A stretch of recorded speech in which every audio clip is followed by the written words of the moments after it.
السلام علیکم ورحمۃ اللہ وبرکاتہ۔ انسان کا اور خاص کر مسلمان کا وہ خوشی کا لمحہ ہوتا ہے، وہ خوشی کا وقت ہوتا ہے کہ جب اس کو معلوم ہو جائے کہ اس کا پیدا کرنے والا مالک و خالق اس سے راضی ہے یا اس سے راضی ہونے والا ہے۔ اب سوال یہ پیدا ہوتا ہے کہ اللہ رب العزت ہم سے کس وقت راضی ہوتے ہیں؟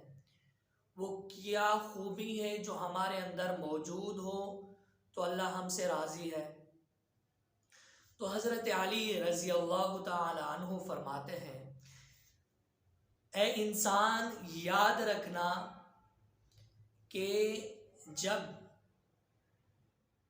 اس کو اپنی کمی اور اپنے عیب نظر آنے لگ جائیں تو سمجھ لینا کہ اللہ اس سے راضی ہے یا راضی ہونے والا ہے۔ اسی انسان کو جب یہ پتہ چل جائے کہ میں نماز صحیح سے نہیں پڑھتا، میں قرآن پاک کی تلاوت صحیح نہیں کرتا، میں ذکر و اذکار صحیح نہیں کرتا، یا میرے اندر جھوٹ کی کمی ہے، یا میرے اندر جو ہے دھوکہ بازی کا عیب ہے، جب اس کو یہ چھوٹی چھوٹی کمیاں، چھوٹے چھوٹے عیب نظر آنے لگ جائیں تو وہ سمجھ جائے کہ اللہ اس سے راضی ہے۔ اس لیے کہ جب انسان کے دل کے اندر عیب ظاہر ہوں گے، عمومی طور پہ ایسا ہوتا ہے کہ انسان دوسروں کے عیب کے پیچھے لگا رہتا ہے،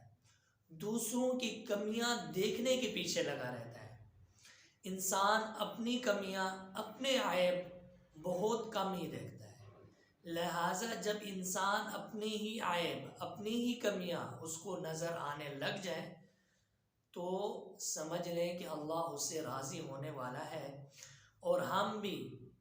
اور میں خود بھی اس بات کے اندر ہم دیکھیں کہ جب بھی ہم رات کو ہم سوئیں تو ہم دیکھیں کہ کیا ہم محاسبہ کریں، کیا ہمیں اپنی کمیاں اور اپنے عیب نظر آنا شروع ہو گئے یا نہیں۔ اور اس کا سب سے بڑا فائدہ یہ ہوگا کہ ہم جب اپنے عیب اور اپنی کمیاں خود دیکھنے والے بن جائیں گے تو دوسروں کی عیب سے، دوسروں کی کمیوں سے ہماری نظریں ہٹ جائیں گی۔